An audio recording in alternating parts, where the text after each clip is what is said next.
त्रिकोणमिति समकोण त्रिभुज पर आधारित है, जिसका एक कोण समकोण होता है। सामने देखिए आपका बी जो है, बी समकोण त्रिभुज है। ए और सी आपका जो एंगल दिया गया है वो न्यून कोण है। त्रिकोणमिति की 6 राशियां होती हैं। एक होता है आपका साइन थीटा। थीटा ये है तो ग्रीक भाषा का एक सिंबल है। इसमें थीटा का मतलब होता है कि कोण, कोई कोण। जैसे थीटा की वैल्यू कभी ए होगी, कभी सी होगी। यहाँ पर ए और सी इन्हीं कोणों का, इनकी वैल्यूएशन या वैल्यू याद करना होगा आपको। बी आपका राइट एंगल दिया गया है, तो ये राइट ट्रायंगल है आपका, समकोण त्रिभुज है। तो साइन थीटा, देखो जो हम आपको देखो सभी अभी तक जो है बच्चे पढ़ते चले आ रहे हैं कि साइन जो है, साइन और कॉस, टेन, कॉट, सेक, कॉसेक का इनको लाल बटा कक्का के आधार पर याद करते हैं। लेकिन कभी कभी जब होता है कि एंगल इनके चेंज होते हैं, थीटा की वैल्यू चेंज होगी, ठीक है, तो इनके जो होंगे लंब और आधार ये भी चेंज हो जाते हैं। ठीक है, देखो इसमें सबसे पहले समकोण त्रिभुज में आप परिचय करेंगे कौन क्या है। देखिए इसे कहते हैं लंब। ये लंब है। लंब को अंग्रेजी में कहते हैं परपेंडिकुलर। परपेंडिकुलर ये आपका होता है आधार। ठीक है, ये है आधार, ध्यान पूर्वक समझिएगा। आधार को कहते हैं अंग्रेजी में बेस। ये होता है आपका कर्ण। ठीक है, कर्ण को अंग्रेजी में कहते हैं हाइपोटेनियस। हाइपोटेनियस, ठीक है, तो हाइपोटेनियस लंब, हाइपोटेनियस होगा, परपेंडिकुलर होगा, बेस हो गया। लंब है आपका, आधार है, कर्ण है। साइन थीटा, जैसे थीटा की वैल्यू यहाँ पर हम ए के हिसाब से चलते हैं, ए। ठीक है, तो साइन थीटा, साइन थीटा में क्या होता है कि लंब बटा कर्ण होता है। आप इसको याद करेंगे, लंब बटा कर्ण। लेकिन इसके साथ ही साथ आपको याद करना है, जैसे थीटा दिया गया, थीटा की वैल्यू आपकी ए दी गई है, तो ए की जो अपोजिट साइड होती है, अपोजिट साइड यानी बीसी हमारा जो है ये। ठीक है, तो इसमें आप इस हिसाब से याद करो, एंगल यानी कोण की सम्मुख भुजा, सम्मुख भुजा बटे कर्ण। ठीक है, कोण की सम्मुख भुजा बटे कर्ण। उसके बाद में अगली राशि हो आपकी है कॉस थीटा। यहाँ पर थीटा जो है हमारा लिख लेंगे, यहाँ पर थीटा इक्वल ए, यानी हम एंगल ए के हिसाब से चल रहे हैं। क्लियर, कॉस थीटा बराबर आपका होता है आधार बटा कर्ण। ठीक है, आधार बटा कर्ण इक्वल इसमें जो है तो कॉस थीटा को आप एक हिसाब से और याद करेंगे, क्या क्या होता है कि कोण की संलग्न भुजा, संलग्न भुजा बटे कर्ण। ठीक है, उसके बाद में साइन हो गया, कॉस हो गया, हम अब चलते हैं टेन थीटा। तो टेन थीटा बराबर होता है लंब बटा आधार, लंब बटा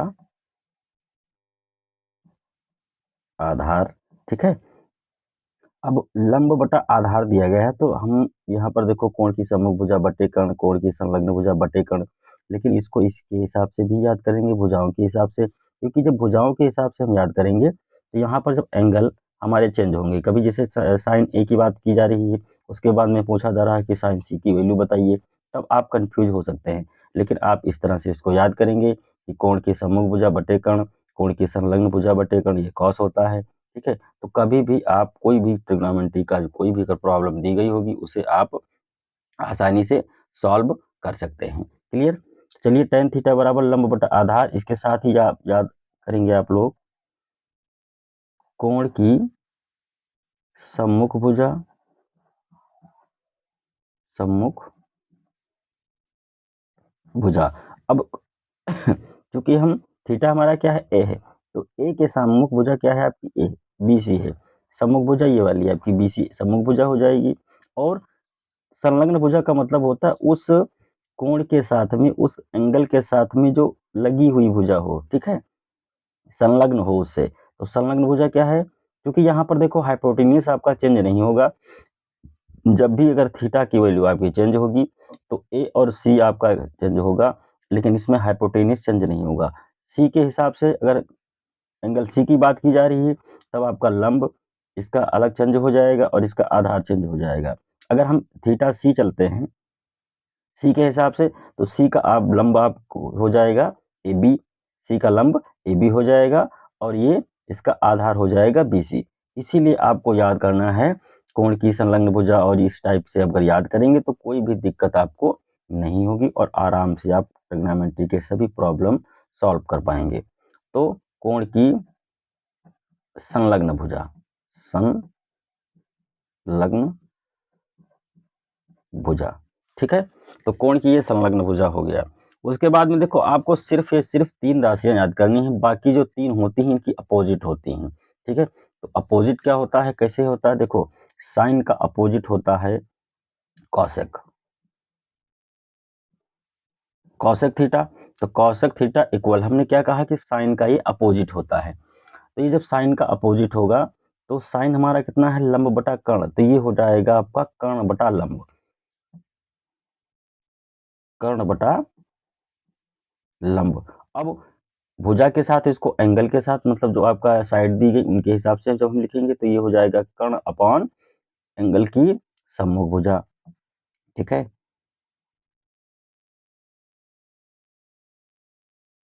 कर्ण अपॉन एंगल की सम्मुख भुजा,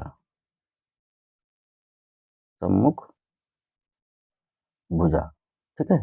इस तरह से इसे हम याद करेंगे। ये हो जाएगा कर्ण अपॉन एंगल की सम्मुख भुजा इक्वल कॉस अपोजिट होता है सेक का, या सेक अपोजिट होता है कॉस का। ये दोनों, साइन कॉसेक का अपोजिट होता है और कॉसेक जो है वो साइन का अपोजिट होता है। तो सेक थीटा इक्वल, देखो यहाँ पर कॉस हमारा कितना दिया गया है, आधार बटा कर्ण। हमने क्या कहा कि सेक जो है वो कॉस का अपोजिट होता है, तो कर्ण बटे आधार हो जाएगा। ये हो जाएगा आपका कर्ण बटा आधार, ठीक है। अब भुजाओं के हिसाब से भी इसे हम याद कर लेंगे, कर्ण बटे कोण की संलग्न भुजा, कर्ण बटा कोण की संलग्न भुजा,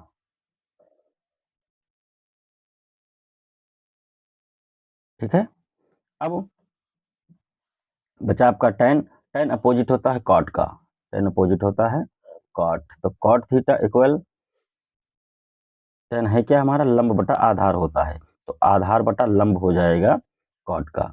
ये हो जाएगा आपका आधार बटा लंब, ठीक है। भुजाओं के हिसाब से लिख लेंगे, तो कोण की संलग्न भुजा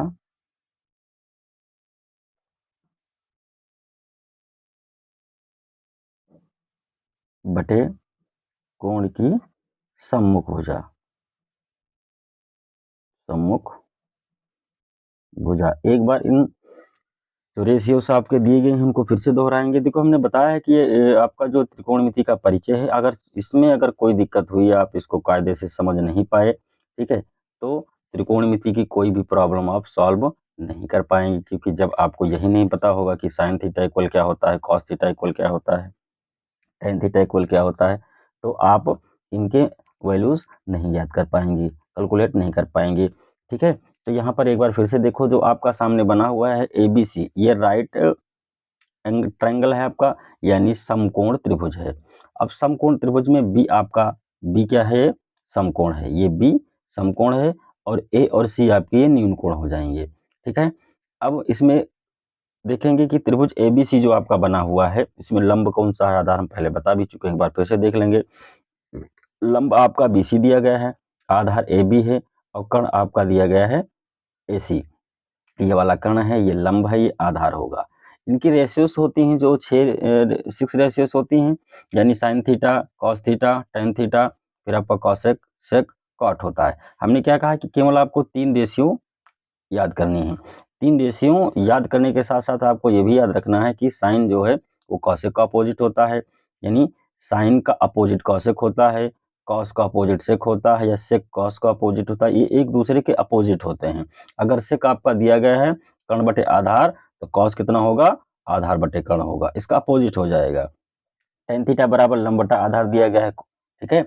और इनके साथ साथ में जो भुजाओं वाला हम बताए हैं आपको फॉर्मेट, उसी के हिसाब से भी याद करना है, क्योंकि जब थीटा की वैल्यू चेंज होगी तो आप कंफ्यूज हो जाएंगे।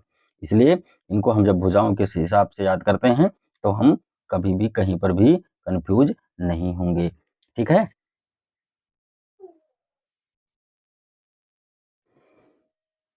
आई होप आप लोग अच्छी तरह से इसका त्रिकोणमिति का जो परिचय है वो समझ गए होंगे, ठीक है। इसमें कौन सा लंब है, कौन सा कर्ण है, आधार क्या है, ठीक है, sine cos tan cosec sec cot, इन सब की वैल्यू जो है आपको पता भी चल गई होगी किस हिसाब से क्या होता है। तो आपको ध्यान ये भी रखना है कि अगर आपको ये तीनों राशियां जो दी हमने लिखा है कि साइन कॉस टेन, फिर उसके बाद में ये भी आपको याद करना है कि वो अपोजिट होता है, ये आपको याद करना ही करना है हर हाल में। और याद करने वाली जैसी कुछ इसमें बात ही नहीं है, ठीक है, क्योंकि आप थीटा के हिसाब से, थीटा के बेस पर इसको याद करेंगे कि एंगल आपका जो ए दिया गया है, तो एंगल ए की अपोजिट साइड यानी कि सम्मुख भुजा लंब होता है, ठीक है। और इसकी जो संलग्न भुजा है आधार होता है। और फिर ये हाइपोटेनियस आपका जो कर्ण दिया गया है उसे तो आराम भली बात, क्योंकि ये सबसे बड़ी भुजा होती है। आइए एक इसमें जो है तो विशेष प्रयोग होता है पाइथागोरस थ्योरम का, तो पाइथागोरस थ्योरम की हम चर्चा कर लेते हैं। तो पाइथागोरस थ्योरम के यूज से आप जो है यानी पाइथागोरस प्रमेय से आप लोग लंब आधार कर्ण तीनों में से अगर कोई अज्ञात होगा तो उसे ज्ञात कर पाएंगे। और ये भी जरूरी हम बता दें आपको कि लंब और कर्ण आधार, ये अगर तीनों आपको तीनों जो दिए गए इनका अगर इनकी वैल्यू नहीं पता है तो आपको पाइथागोरस थ्योरम से याद याद करना पड़ेगा। और पाइथागोरस थ्योरम, ठीक है, बहुत इजी है, क्योंकि हम आपको अभी बताएंगे और तुरंत आप समझ जाएंगे, ठीक है। जैसे आपका लिखा हुआ है पाइथागोरस प्रमेय, ठीक है।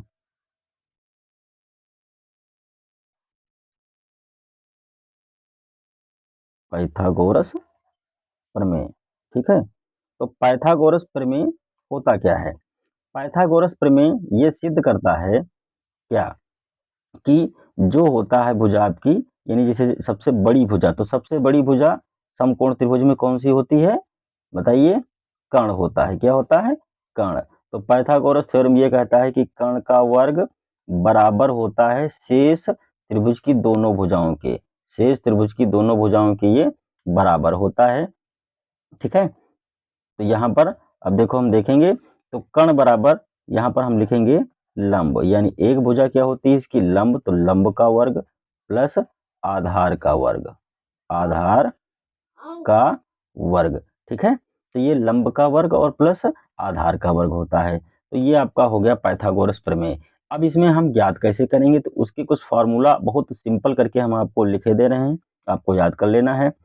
अगर हमें जैसे मान लो कर्ण ज्ञात करना होगा, ठीक है, तो कर्ण ज्ञात करना होगा तो इसका फार्मूला आप लगाएंगे, हल करेंगे। जैसे कर्ण वर्ग बड़ी भुजा का वर्ग यानी कर्ण का वर्ग, तो यहाँ पर घात 2 ना लिख करके क्या करेंगे हम रूट लगाएंगे यहाँ पर। इस फार्मूले की सहायता से आप ज्ञात कर पाएंगे क्या, लंब का वर्ग प्लस आधार का वर्ग, ठीक है। आधार को क्यों आ लिख दे रहे हैं आप समझ लीजिएगा, ठीक है। या ज्ञात कर रूट लगा है यानी कि इसका स्क्वायर रूट वर्गमूल आपको निकालना है, ठीक है। उसके बाद में आपका दिया गया होगा जैसे कर्ण हो गया, फिर आपका दिया गया होगा आधार, ठीक है, यानी कर्ण ज्ञात होगा, लंब ज्ञात करना होगा, ज्ञात होगा और आपको आधार ज्ञात करना होगा। तो कैसे ज्ञात करेंगे, तो आधार लगाएंगे रूट, ठीक है। रूट इसलिए लग जा रहा है क्योंकि ये आपकी जो पावर 2 दी गई है घात 2, ठीक है, यहाँ पे नहीं है घात 2 जो दी गई है, तो घात 2 का जब हम उधर ट्रांसफर करते हैं आरएचएस में तो ये रूट में हो जाता है, ठीक है। तो आधार बराबर आप लगाओगे कर्ण का वर्ग माइनस लंब का वर्ग, माइनस लंब का वर्ग, ठीक है। कर्ण का वर्ग माइनस लंब का वर्ग हो जाएगा। बचा क्या हमारा, देखो कर्ण हो गया, आधार हो गया, बचा हमारा लंब बचा, ठीक है। तो हम यहाँ पर लंब का भी फार्मूला निकालेंगे, बताएंगे आपको। तो लंब इक्वल रूट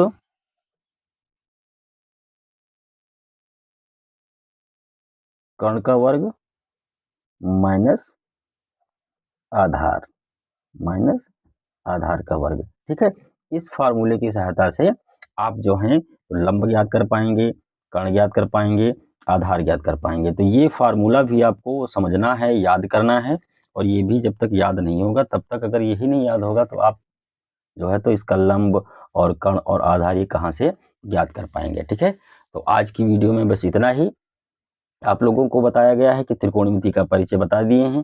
अगली वीडियो में इनके जो इनसे संबंधित समस्याएं होंगी, प्रॉब्लम्स होंगे या क्वेश्चंस होंगे, उनको हम सॉल्व करके आपको बताएंगे इस हिसाब से कैसे प्रयोग होता है। तो ये नोट्स आप लोग बनाते चलेंगे, ठीक है, एक कॉपी पे लिखते चलेंगे आराम से, कोई दिक्कत नहीं है। वीडियो को रोक करके आप इसे लिख सकते हैं। ठीक है।